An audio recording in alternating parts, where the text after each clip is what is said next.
Hey, welcome. This is line follow 3, a medium to somewhat, I don't want to call it difficult coding, but just a little bit more advanced. And so if you haven't watched line follow 1 or 2, you may want to do that. In line follow 2, I referenced my chart of how we got the threshold and then other thresholds. In this video here, we're going to take a look at another line follow program in which now we have basically the robot's going to be making 3 decisions, and we've kind of got 4 different pathways in which things are going to light up. More importantly, we're going to add some light colors to the LED and the programming so we can see what the robot's actually deciding, so you can determine and see how using reflected light intensity is better than color. And so if you've noticed so far, with all we've used is reflected light intensity. The reason being is when you're just simply in color mode, it's an all or nothing. It's I see black or I see white or I see red, and that allows or forces the robot to be a little choppy. With the reflected light intensity, we can not only see black, but we can see dark gray, light gray, white. We can see a range of spectrum of colors through the light intensity, which allows our robot to run and function much more smoothly. So what we've done, by using the same numbers in the previous lesson, my black threshold was 10, my white was 90. So my middle of that, we talked about adding black and white together. Okay, that gives me a number of 50 divided by 2 is, or excuse me, 90 plus 10 is 100, divided by 2 is 50. And that's what I have right here. So I've got a big loop block here, and then I've put in a switch, which is right here next to it. And in that switch, I've made the switch a color sensor comparing reflected light intensity, forcing it to make a decision. And so what we have here is less than, and then the threshold of 50.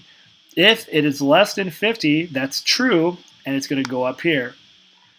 If it is more than 50, it's going to come down here because that's false. So what we've done then is now we're going to add another switch block. So we have a switch block here, and if it's going to say yes, it's less than 50, it's going to go here to this block. And we've added another switch. And in this switch here, if I'll zoom in here for you so you can see a little bit better, what we've done then is we've taken that middle number. So we have the reflected light intensity again, less than, and now I've got 30. Black was 10, if you remember. My middle threshold was 50. So 50 plus 10 is 60, divided by 2 is 30. That's how I got here. If it's less than 30, then true, the brick's going to turn red, and we're going to be making a sharp turn to the right. So I want to see that sharp turn. Sometimes the robot gets off course, and we need a sharp turn to get back to the path. If it is more than 30, it's going to kick down here.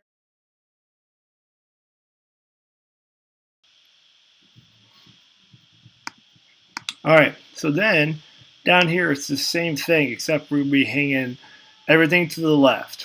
So what I've got down here is I put another switch block up.